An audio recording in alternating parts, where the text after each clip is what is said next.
Hello everyone. I'm excited to talk to you about the Smart Grid Optimizer, a technology that's going to redefine how we think about managing the electrical grids. So, smart grids are the forefront of innovation in energy infrastructure, combining traditional power systems with advanced digital technologies such as IoTs or machine learning algorithms to create more efficient, reliable, and more sustainable network of electrical grids. So, in this presentation, we'll explore five key areas.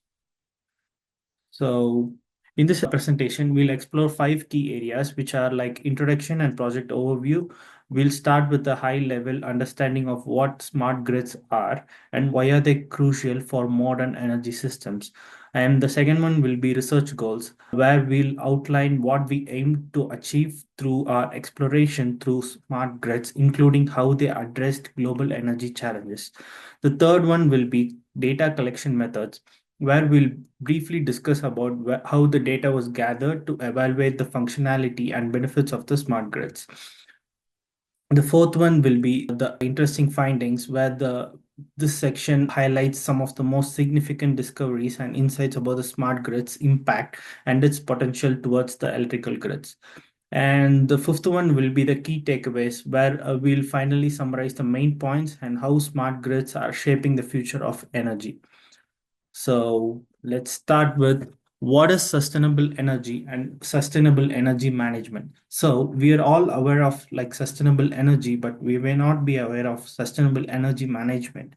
So what's the difference between these two? Sustainable energy refers to the energy derived from renewable, non-depleting resources such as solar, wind, hydro, geothermal, and biomass.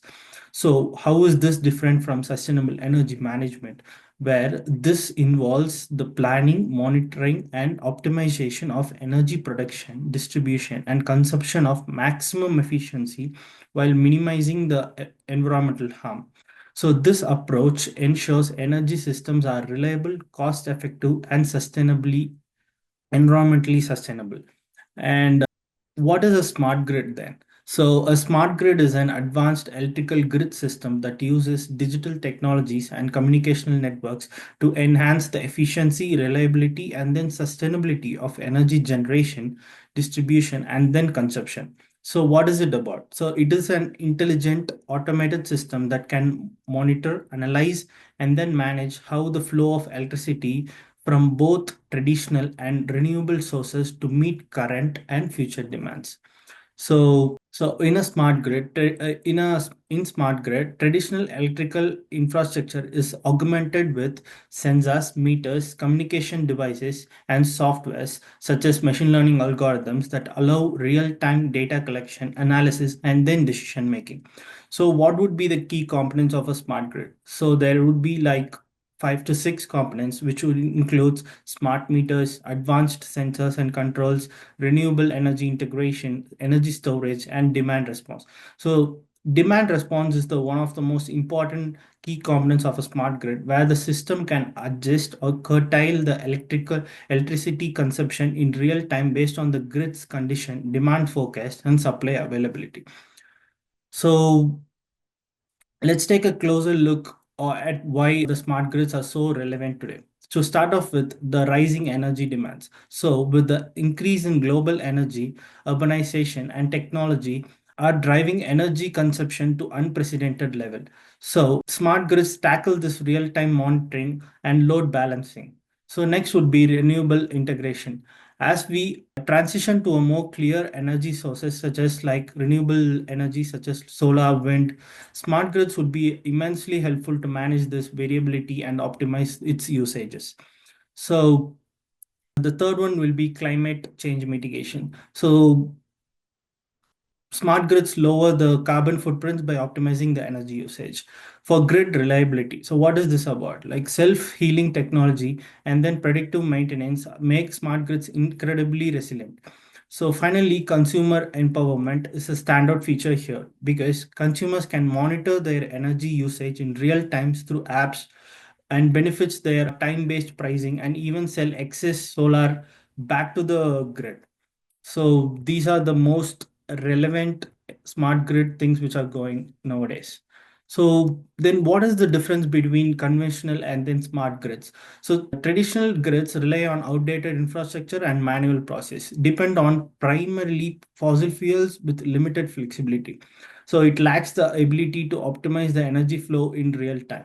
Whereas in smart grids, it utilizes advanced digital technology and automation. So optimize the energy distribution in real time for efficiency. So it also empowers the consumers with tools to monitor and control energy use, reducing the waste and providing sustainability. So what are some of the advantages of smart grids? So some of the advantages would be increased efficiency. By optimizing the electrical generation, transmission, and then consumption, they reduce the waste and save cost for both providers and consumers.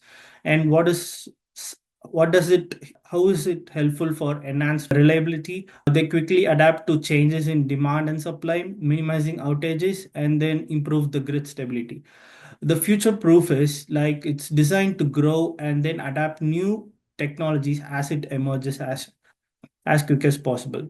Some of the trade-offs within the smart grids would be high initial costs, which is like it does implementing a smart grid technology requires a significant amount of upfront investment, and then it is also like prone to cyber attacks and so. So those are the trade-offs within smart grids. So by then we have a clear understanding what is smart grids and how does it work. Now the objectives and goals of this project would be like choosing three important classification models within the smart grids, which we could help with regards to machine learning subject. So the first one will be energy demand classification. So this purpose would be predicting the demand levels based on like features like weather, ratios between renewable and non-renewable generation, the time of the day, and then some of the temporal features.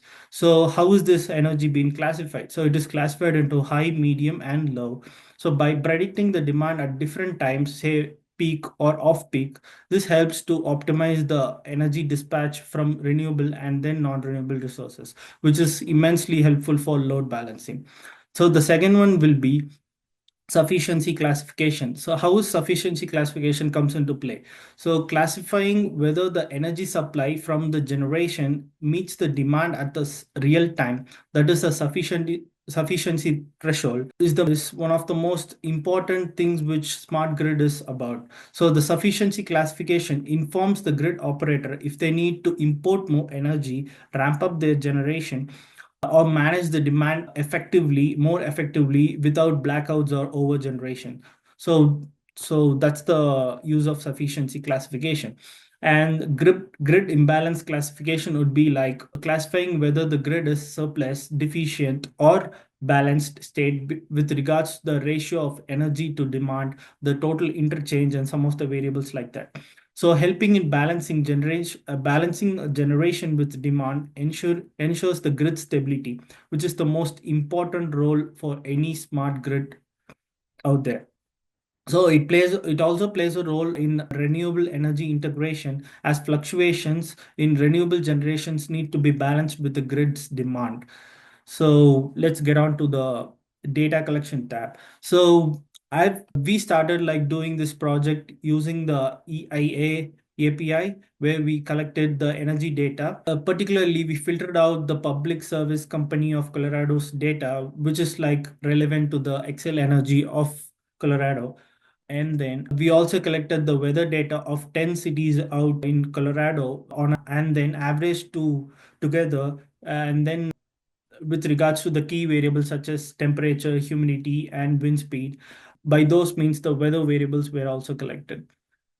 And then let's get on to some of the interesting insights we've gone through this project. So the first one will be the four histograms as shown. So the first one will be the dramatic spike in the demand when it's like extremely low temperature, which is like obvious for us to use heaters. And then the interesting insight which I got through is like the renewable generation, even if it's like high or low temperature, seems to be like consistent over the period of time. And then the renewable generation during high wind speeds tends to be higher, which is like correlated together. And the one more interesting findings which I thought like is most of the power interchange values are between minus 500 to plus 500 with a peak around like minus 250 units, which means during high precipitation days, like say for example high snowfall or rainy days, we tend to import energy from the nearby grid. So those are the key insights I got through from exploratory data analysis. And then demand classification, the energy demand is classified into high, medium, and low. So the machine learning models help the grid operators effectively manage the peak loads and then distribute the energy efficiently. So during the periods of high demand, such as like say for example heat waves or cold snaps, the grid can proactively manage the resources from overloading. And we have run like a decision tree, Gaussian naive Bayes, and then found like Gaussian naive Bayes is the most accurate model for this type of classification. And then sufficient classification. So this kind of classification ensure that the energy supply meets the demand in real time. So if the grid supply is insufficient to meet the demand, the system can trigger the measures such as activating backup generation or like importing energy from the nearby grid. So this proactive monitoring and then adjustment minimizes the risk of shortages and then wasted resources. So logistic regression came to save us with the most accurate model with accuracy of 84 by predicting the sufficient classifications. And the last one, but the most powerful one, is the imbalance classification. So the imbalance classification is crucial for maintaining the grid stability. It defines when the supply and the demand are not in balance, which can lead to inefficiencies in grid stability. So for example, I'll give you when a renewable generation is high, example during a period of high sunny days or windy periods, but demand is low. The system can store the surplus energy and then export it to the nearby regions or store it in battery for like future uses. Reducing the This reduces the instability between the grids. So together, all these three models would provide like real-time intelligence, enabling the dynamic adjustments and then ensuring the energy resources that are used efficiently as possible. So ultimately, these models help to create more smarter and then responsive grid that meets the evolving energy needs of consumers while minimizing the operational risk and then energy wastage. To conclude with, in essence of smart grid optimization combines the data analytics, machine learning, predictive modeling, and then so forth to create a grid that responds dynamically to fluctuations in supply and demand. These systems can improve reliability, efficiency, and sustainability while reducing the operational cost and ensuring the grid operators can make the data driven decisions in real time. So, this project involves predicting demand, ensuring supply sufficiency, and then managing grid balance, uh, which fits well in the broader framework of smart grid optimization, making it a tool for like future of energy management. Thank you.